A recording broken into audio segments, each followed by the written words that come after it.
Bom dia, pessoal, tudo bom? Eu sou a Isa e você está no Lido Lendo. Sejam todos muito bem-vindos ao canal. E hoje eu vim conversar com vocês sobre um livro que eu li recentemente e gostei muito, que é O Pai da Menina Morta, do autor Tiago Ferro, que foi publicado pela editora Todavia. E é um livro que, a princípio, somente pelo título, causa repulsa, né? E eu tô falando isso por experiência própria, porque enquanto eu estava lendo esse livro no trabalho, né, algumas pessoas me abordaram e falaram assim: nossa, Isa, que título forte, nossa, eu não leria um livro com esse título. E aí, quando eu falo para as pessoas que o livro se baseia nas próprias experiências do autor, aí que as pessoas realmente ficam com mais, né, com mais aversão ao livro, com mais receio. Agora, a minha relação com esse livro é interessante, porque o que acontece? Como eu disse, pessoal, o Tiago Ferro conta aqui nesse livro, na verdade, o livro é baseado nas experiências do próprio autor, porque sim, ele perdeu uma filha, a Manu, que tinha 8 anos de idade, no ano de 2016, em decorrência de complicações de uma gripe. Na época, em São Paulo, estava rolando um surto de H1N1, e ela não foi diagnosticada com essa gripe, mas depois acabou morrendo de complicações dela. E na época eu lembro que ele publicou vários posts no Facebook, eu acompanhei, eu li todos, e eu não sei como eu fiquei sabendo, eu acho que alguém compartilhou comigo, e para minha surpresa, ele compartilhou alguns sentimentos em relação à sua experiência aqui nesse livro, que não é uma autobiografia, tá, pessoal? É uma ficção, mas baseada nos sentimentos de um pai quando perde um filho, né? E por mais que eu já tivesse acompanhado toda a situação pelo Facebook, eu fiz questão de comprar o livro e eu fiquei simplesmente hipnotizada pelo livro, hipnotizada pela escrita do Tiago, porque ele escolheu não fazer uma parada assim em ordem cronológica, nem em diário, que seria o mais normal quando você relata uma situação, né? Muito pelo contrário, o que a gente vê aqui é o caos de uma pessoa tendo que lidar com a morte de um ente querido, principalmente de um filho, que é uma coisa assim violentíssima, né? Tanto que não existe nome, né, uma definição para quem perde um filho. A gente tem, sei lá, parricídio, a gente tem várias classificações penais da morte, mas a gente não tem uma definição do que é um pai perder um filho. Isso não existe. De tão violento que é, né? Uma coisa assim inimaginável, porque pai nenhum imagina perder um filho. E principalmente uma menina, uma criança de 8 anos, vítima de gripe. Como assim gripe? Essa foi a surpresa que eu tive quando eu comecei a ler os posts do Tiago Ferro na época, lá no Facebook. Falei, como assim, cara? A menina morreu de gripe? Não, tá errado, né? E assim, e principalmente uma pessoa de uma família que tem acesso aos melhores hospitais, que tem acesso aos melhores profissionais de classe média em São Paulo, sabe? Então a família tinha acesso aos melhores tratamentos, né? Mas mesmo assim acontecem fatalidades. Então o Tiago quis passar aqui pra gente, no Pai da Menina Morta, todo o desespero que um pai, ficcional ou não, passa durante um luto. Mas a gente vê a confusão mental, o desespero que as pessoas enfrentam quando passam por essa situação.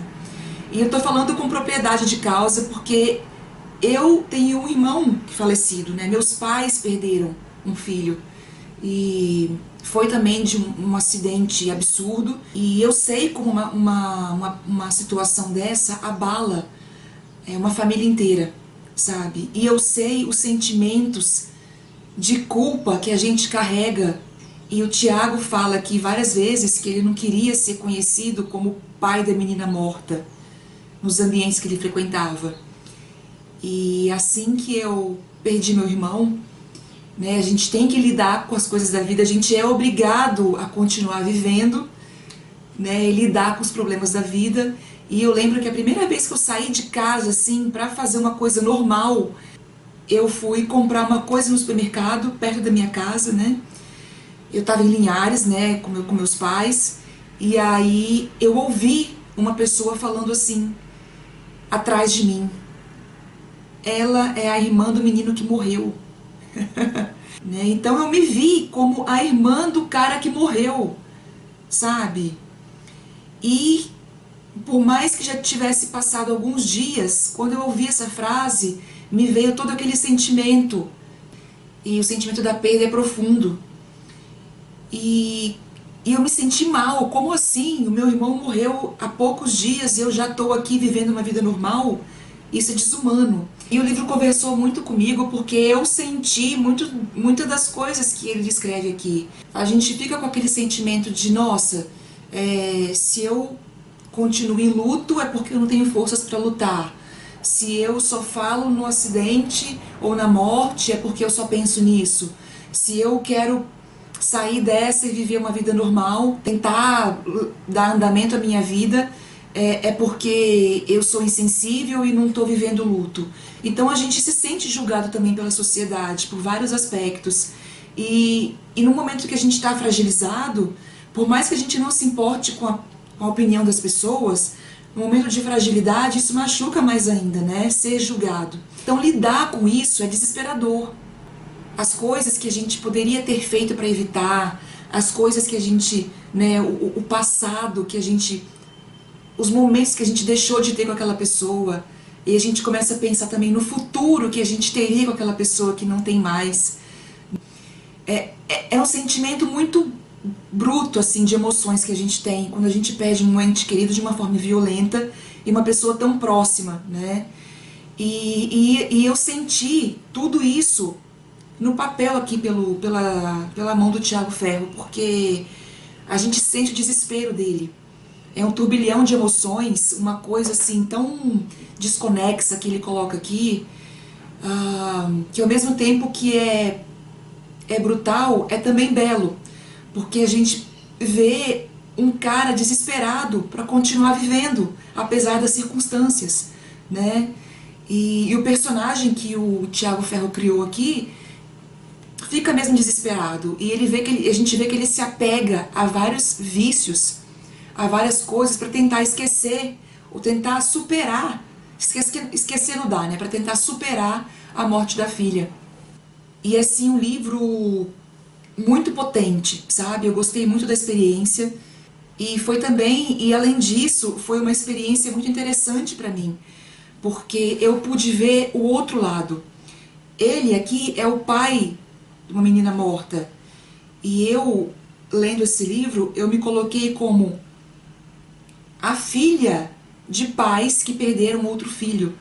Então eu também vi aqui o sofrimento dos meus pais, né? Eu os coloquei aqui na história também. E foi bem interessante ter essa visão de vários lados agora, né? Então, pessoal, é um livro que eu recomendo muito que vocês leiam, mas assim, é uma paulada mesmo, mas é um livro muito interessante da forma de construção, de estrutura de livro, tá? É um livro que te consome, você não consegue parar de ler, apesar da dor que ele te provoca. É um livro que pra mim foi especial, foi dolorosamente especial, porque ele me trouxe lembranças difíceis, mas ele me colocou num lugar onde eu não tinha me imaginado ainda. E é um livro também que de alguma forma me faz ser mais forte em relação ao que aconteceu comigo, sabe? Porque fatalidades acontecem com todo mundo. Eu não quero diminuir a dor do Tiago nem a minha, mas, cara, pra isso acontecer, basta a gente estar vivo, né? E acontece, e a gente tem que lidar e bola pra frente. E aí, quando eu publiquei esse livro nos stories lá no Instagram, uma pessoa veio me perguntar assim: Isa, é um livro que vai ensinar a gente a lidar com luto? Não. Não é um livro de autoajuda, muito pelo contrário. Aqui nesse livro a gente tem todo o desespero do Tiago. Do Tiago não, do personagem criado pelo Tiago, que está intrinsecamente ligado a ele, né? Mas a gente vê uma pessoa que é desesperada. E ele não mostra pra gente como ele saiu do luto, como ele superou isso. Não, muito pelo contrário. Ele mostra aqui um fio de esperança em lidar com a situação. Mas não, é um turbilhão de emoções, tá, gente? E assim, e apesar de, como eu disse, ter sido uma leitura dolorosa pra mim, Eu tenho certeza que foi uma escrita mais dolorosa ainda para o Tiago. E eu só busquei esse livro porque eu acompanhei o que aconteceu com o Tiago na época, sabe? Eu fiquei muito curiosa para ver como que seria essa ficção colocada aqui no papel. E me surpreendeu bastante, tá, pessoal? Então é um livro muito corajoso, muito forte, mas é um livro que me trouxe experiências muito profundas e a própria experiência de leitura, mesmo que eu não tivesse essa conexão com o livro, a própria experiência de leitura, de ter que lidar com uma estrutura de escrita diferente, me incluiu aqui nesse turbilhão de sentimentos. Eu separei aqui alguns trechinhos só para vocês lerem, tudo na mesma página 23, tá? Que começa assim: Tribunal. Você deixou a sua filha morrer. Que espécie de pai você é? Como você ainda tem coragem de exibir a sua cara por aí? Como você ainda tem a petulância de comer, dormir, sorrir, trepar, respirar? Como? Responda. Domingo. O país inteiro está assistindo a transmissão ao vivo do Congresso voltando à abertura do processo de impeachment da presidente Dilma Rousseff. Sem muito interesse, ligo televisão. O som está baixo e mal se ouve o que os deputados falam. Não tenho ânimo para pegar o controle, mas pelos gestos eloquentes de notórios bandidos, é possível entender a farsa que está sendo representada ali. Minha filha .doc, não quero morrer. Eu não quero morrer. Depois que a gente morre, pode voltar? Silêncio. Então é isso, pessoal. Fica aí uma dica de um autor contemporâneo, nacional, com uma escrita super diferente, que me engoliu. Esse livro aqui me engoliu, tá? Não consegui parar de ler. Eu espero muito que vocês tenham gostado do vídeo. Se você gostou, não se esqueça de curtir o vídeo, compartilhar, comentem aqui embaixo, tá bom? E muito obrigada pela companhia, muito obrigada por assistir. Um beijo, até os próximos vídeos. Tchau, gente. Brigadão.